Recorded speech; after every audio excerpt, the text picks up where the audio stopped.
Hello friends, आप सभी का एनडीए डिफेंस यूट्यूब चैनल पर स्वागत है। आज हम बात करते हैं क्रिया पे।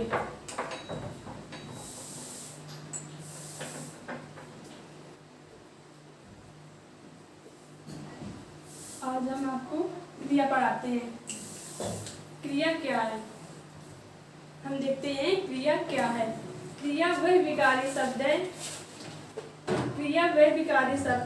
जिससे किसी कार्य का करना होना पाया जाता है, क्रिया कहते हैं।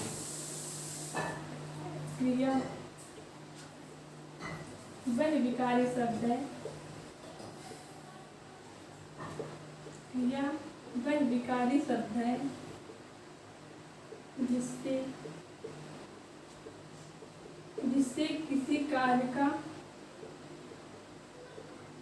जिससे किसी कार्य का करना या होना पाया जाता है। क्रिया वह विकारी शब्द है जिससे किसी कार्य का करना या होना पाया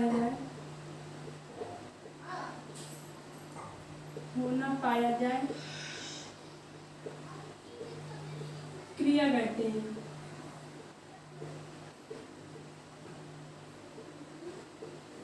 जिससे किसी कार्य का करना या होना पाया जाए क्रिया कहते हैं। जैसे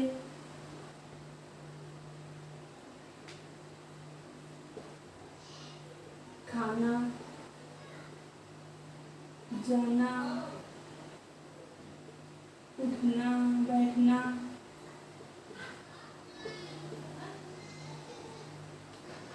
चलना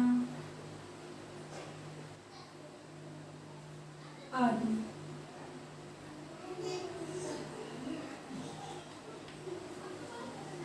क्रिया क्या है? क्रिया वह विकारी शब्द है जिससे किसी कार्य का करना या होना पाया जाए, क्रिया कहते हैं। जैसे खाना, जाना, उठना, बैठना, चलना आदि। जो भी हम कार्य करते हैं सभी क्रियाएं कहलाती हैं। क्रिया वह विकारी शब्द है जिससे किसी कार्य का करना या होना पाया जाए, क्रिया कहते हैं। जैसे खाना, उठना, बैठना, चलना, फिरना, टहलना आदि सभी क्रियाएं हैं।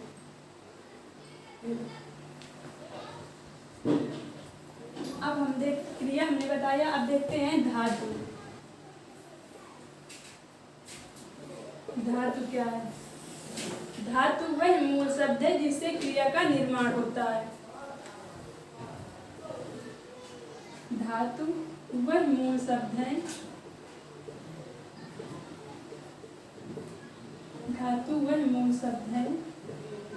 जिससे क्रिया का निर्माण होता है।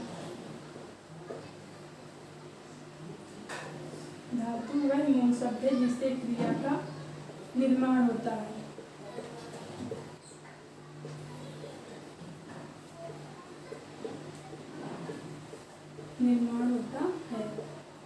जैसे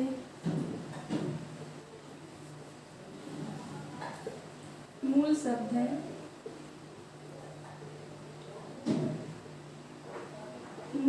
है चल, जा, खा, पी। ये हमने आपको अभी बताया कि मूल धातु में न जोड़ने से क्रिया का निर्माण होता है। जैसे खा, पी, जा, लिख, ये क्या है? सभी मूल धातु में है। इनमें न जोड़ने से क्रिया का निर्माण होता है। जैसे हमने खा प्लस ना किया तो बन गया खाना। खाना क्या है? क्रिया है। आगे पी प्लस ना बराबर पीना, ये भी क्या है? क्रिया है। लिख प्लस ना बराबर लिखना। हमने देखा मूल धातु प्लस ना जोड़ने से क्रिया का निर्माण होता है। मूल धातु में क्या है? खा, पी, जा, लिख आदि। हमने खा में ना जोड़ा तो बन गया खाना, ये क्या है? क्रिया है और ये मूल धातु में है। पी प्लस ना बराबर पीना। लिख प्लस ना बराबर लिखना, ये सभी क्या है, ये मूल धातु हैं और ये क्रियाएं हैं। तो मूल धातु में न जोड़ने से क्रिया का निर्माण होता है।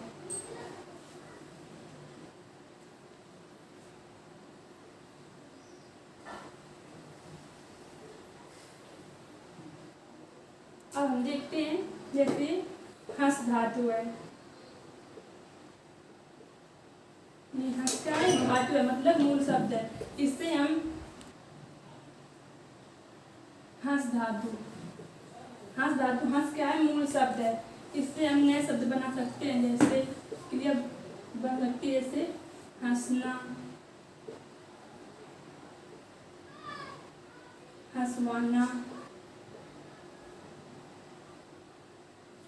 और हंसाना। जैसे लिख धातु से बना सकते हैं लिखना, लिखवाना और लिखाना। ऐसे ही मूल धातुओं से कई क्रियाएं बना सकते हैं।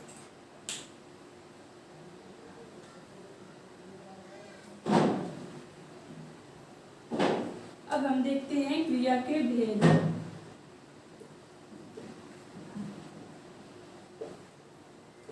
क्रिया के भेद, क्रिया के दो भेद होते हैं। एक होता है कर्म के आधार पर,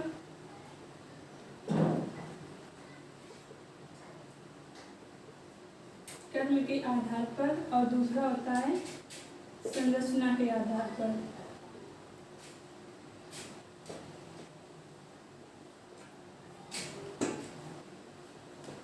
क्रिया के दो भेद होते हैं, एक होता है कर्म के आधार पर और दूसरा होता है संरचना के आधार पर। तो हम पहले देखते हैं कर्म के आधार पर। कर्म के आधार पर दो भाग होते हैं, एक होता है अकर्मक क्रिया,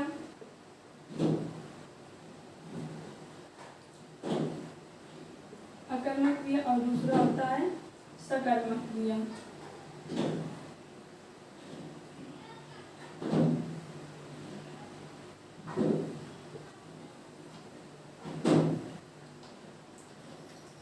देखते हैं क्रिया के भेद। क्रिया के दो भेद होते हैं, नंबर एक कर्म के आधार पर और दूसरा संरचना के आधार पर। अब कर्म के आधार पर भी दो भेद होते हैं, नंबर एक अकर्मक क्रिया, दूसरा सकर्मक क्रिया। अब देखते हैं अकर्मक और सकर्मक क्या होते हैं।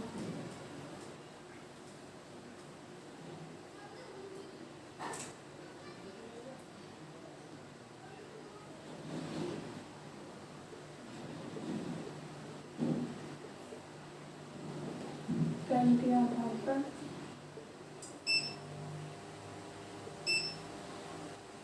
अकर्मक क्रिया और सकर्मक क्रिया।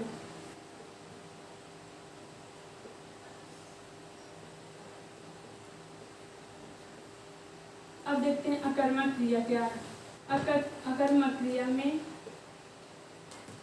कर्ता प्लस क्रिया होता है और सकर्मक क्रिया में कर्ता प्लस कर्म प्लस क्रिया पाया जाता है।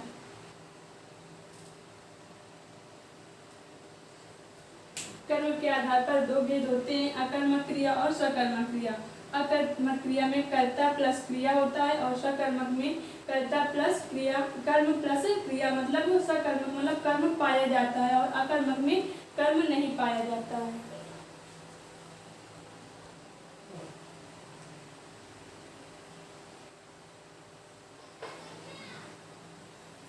अब हम देखते हैं अकर्मक क्रिया क्या है।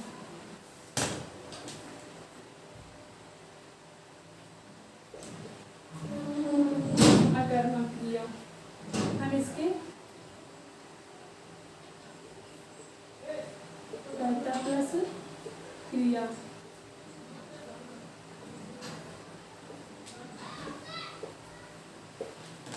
जैसे मोहन रो रहा है, मोहन रो रहा है। श्याम सो रहा है।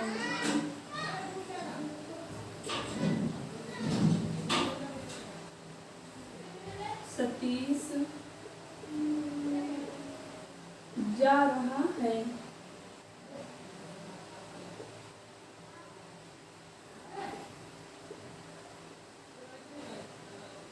बुध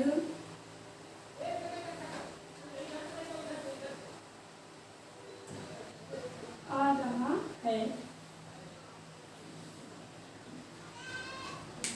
अकर्मक क्रिया के उदाहरण है, जैसे मोहन रो रहा है, श्याम सो रहा है, सतीश जा रहा है, बुध आ रहा है। तो हम कैसे पहचानेंगे कि ये अकर्मक क्रिया ही है? तो हम इसमें क्या शब्द से प्रश्न करेंगे? इसमें इस वाक्य में हम क्या शब्द से क्रिया में प्रश्न करेंगे? तो हम करेंगे मोहन क्या रो रहा है। तो हमें कुछ नहीं मिलता है। अगर यहीं पर कुछ मिल रहा होता कि क्या रो रहा है तो सकर्मक क्रिया होती है और यहाँ पर अकर्मक क्रिया होगी, यहाँ क्योंकि यहाँ पर कर्म नहीं है। जैसे श्याम सो रहा है, तेज सो रहा है, क्या सो रहा है, तो क्या करने से हमें कोई आंसर नहीं मिल रहा है। जैसे सतीश जा रहा है, तो जाना यहाँ पर क्रिया है, लेकिन क्रिया से पहले हमें क्या करने से, क्या प्रश्न करने से आंसर नहीं मिल रहा है। जैसे बुध आ रहा है, तो यहाँ पर भी नहीं मिल रहा है, इसलिए ये सभी अकर्मक क्रियाएं होंगी।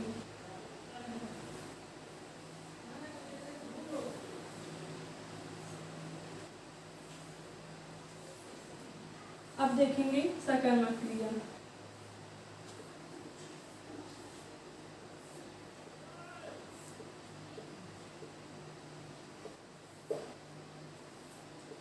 सकर्मक क्रिया में कर्ता प्लस कर्म प्लस क्रिया पाया जाता है। जैसे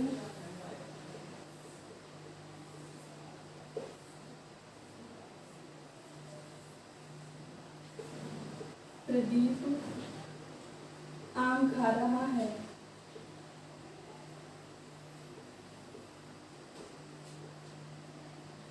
प्रदीप आम खा रहा है। मोहन पत्र लिख रहा है।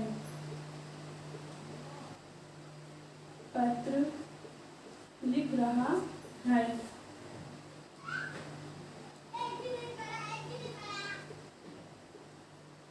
दीपा खा रही है।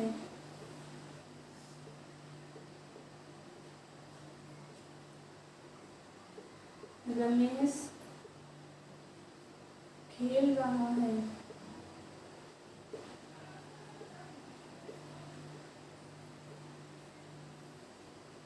घनश्याम क्रिकेट खेल रहा है।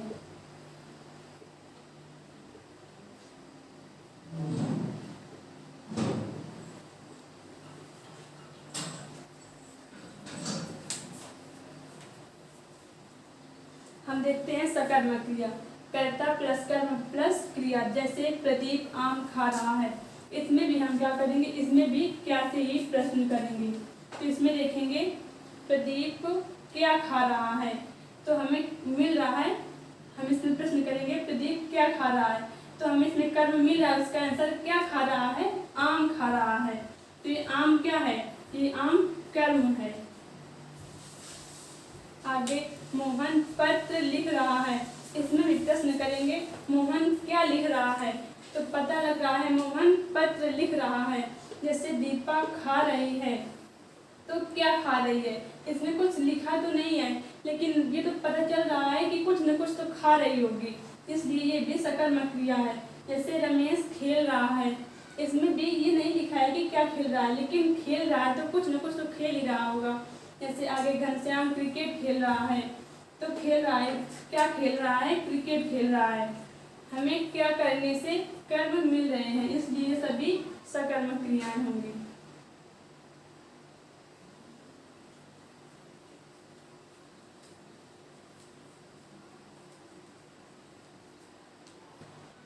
इसके आगे हम अगले वीडियो में बात करेंगे। धन्यवाद।